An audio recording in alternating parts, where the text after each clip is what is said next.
Andalus people are invited and joining the Camellia event. Well, in fact, Andalus is not Camellia. Andalus is a Vista Estate development, a high-end of the Villars group. You know? So do not mislead yourself. Uy, Camellia na pala kami. You are, Andalus is a Vista Estate development. It's the upgraded. It's more of, ano siya, mas high-end na development. Okay? Now, I am going to discuss a short briefing about Vista Land and Lifescape. This is the mother company. We've been in the industry for 48 years already. Vista Estate was born 5 years ago, but Vista Land, the mother company, has been in the industry for 48 years. And for the 48 years straight record, wala yun tayo titulong o wala nahatag sa kliyente. No? Meaning, yung trust natin nandyan, we became the most trusted brand for 2021 until 2025 or 2024 awarded by the Reader's Digest Philippines. So why should I include the Andalus people in this celebration? Of course, this is our root. No? Dito tayo nanggagaling. We are not a fly-by-night company. We are very serious to deliver our commitment in Zamboanga. So you can see there will be developments in the coming days, in the coming months. Wala nang iwanan Zamboanga City. In fact, if Luzon will pilot their Villar City in Manila, and Visayas will pilot their Vista Estates development in Iloilo, in Mindanao, not Davao, not Cagayan de Oro, the pilot of Vista Estates is Zamboanga City. No? So you will be the first Vista Estates in Mindanao. Not Zamboanga, not Cagayan de Oro, but the real Vista Estate will be piloted here in Zamboanga City.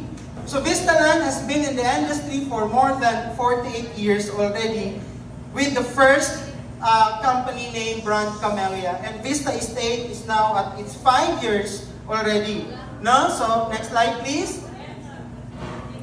Okay. Ayan. So, ganyan kaganda. I hope na madadala namin kayo sa Tagaytay, sa Baguio, sa Cavite. Nandun yung malalaking developments natin.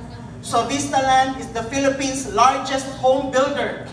It caters to all income segments in the different provinces of the country. That's why we want to emphasize that we are the biggest with the figures written at your back. No? With the figures written at your back. Walay laing pinakadako nga real estate company sa buong Pilipinas. Others are claiming that they are the biggest. No.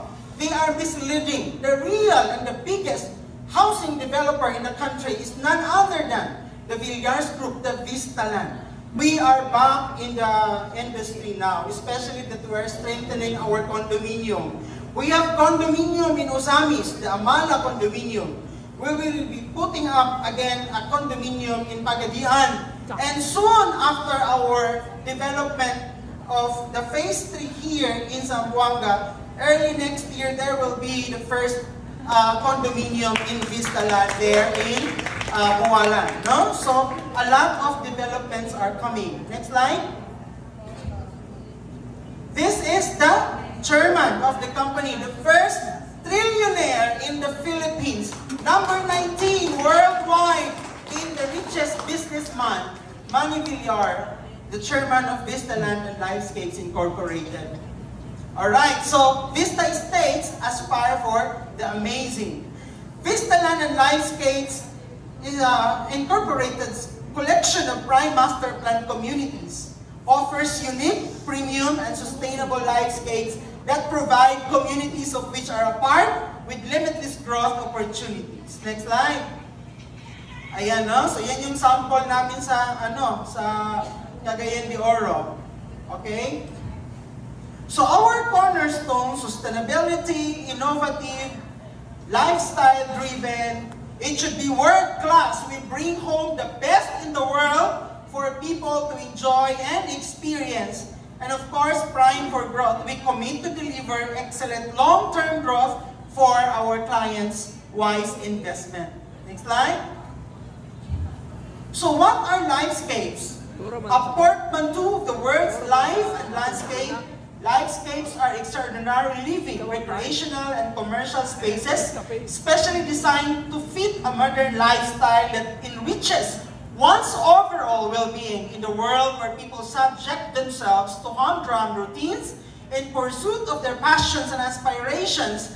Lifescapes allow them to turn everyday living into amazing experiences that help break the monotony of life. Okay? Ayan. So, next slide, please. Kung makikita ninyo, we are present in over 60 growth centers across the country for Vistaland, not Camellia. No, for Vista Estate. In Luzon, we have Bataan, Bulacan, Cabanatuan, Camarines Sur, Cavite, Laguna, Las Piñas, Palawan, Rizal, Taguig, Tarlac, Tuguegarao. In Visayas, we have Cebu, Iloilo, Negros Occidental, and in Mindanao, we have Butuan, Cagayan de Oro, General Santos, Davao, and Zamboanga. Pero ang una yun na mo nga ipakita, or mas mauna yun na mo nga i-pilot development for Mindanao is Zamboanga for Vista Estates. Now, Andalus Villas. So you should not compare the pricing of Andalus to other developments. Why? Because this is an estate or a township development. What is a township? It's like a mini city, a master plan community that integrates various zones and functions. So there are three developments of a project development. Number one, a solo condominium. Number two, a subdivision. And number three, a township. No? So anong kaibahan yan? Yung solo condominium, yung condo lang, nakatayo doon sa isang area. Yung condominium, yung solo na subdivision, yung development mo lang na maliit lang, a pocket development. Andalus is a township. No? A township, and let us define what a township is. Ang scale niya much larger than a subdivision, often spanning on a bigger space. Next. This is a mixed use, includes residential areas, commercial centers, schools, hospitals, parks, and sometimes even transport hubs. What is a transport hub? This is self-sustaining, designed so residents can live, residents can work, can shop, and relax without leaving the area. And it is a phased development built in stages over several years. Example of township development is BGC in Taguig. So our Andalus will be the BGC of Zamboanga City in the near future. This is the picture of Andalus. This is the development of Andalus. Do not worry if your client will reject you, because this subdivision is only for the chosen elite few of Zamboanga. We only have 100 units here in phase 2 with on entrance gate, with clubhouse and swimming pool. Imagine in an enclave like Andalus, 100 people only in phase 2. And right now, we are at 13 na katao ang namalit. So gamay na lang ang nakabilin. So kung i-reject mo, okay lang yan. Because we are in the search of those who deserve to live in Andalus. The elite few of Zamboanga City. No? Okay, so may malls yan. May malls, and then we have condominiums here, no? And another condominium in this part. So meron tayong hospitals, schools. So our residents in Andalus need not to go to the city to experience traffic, no? And experience the malls, and to go to yung mga pangunahing mga establishments. But in Andalus, nasa loob na yan. Bakit nasa malayo? Hindi dito. Because we will be creating another city center of Zamboanga. That's the very reason why we put Andalus in the area. No, another city center in Zamboanga. Next slide. Seryoso kay ko, no? Hindi ko gusto mong pagkatawa. Strange, no? Okay, so single subdivision versus township. A subdivision is a residential focused development. That is not Andalus. Scale, usually just a few hectares. Next.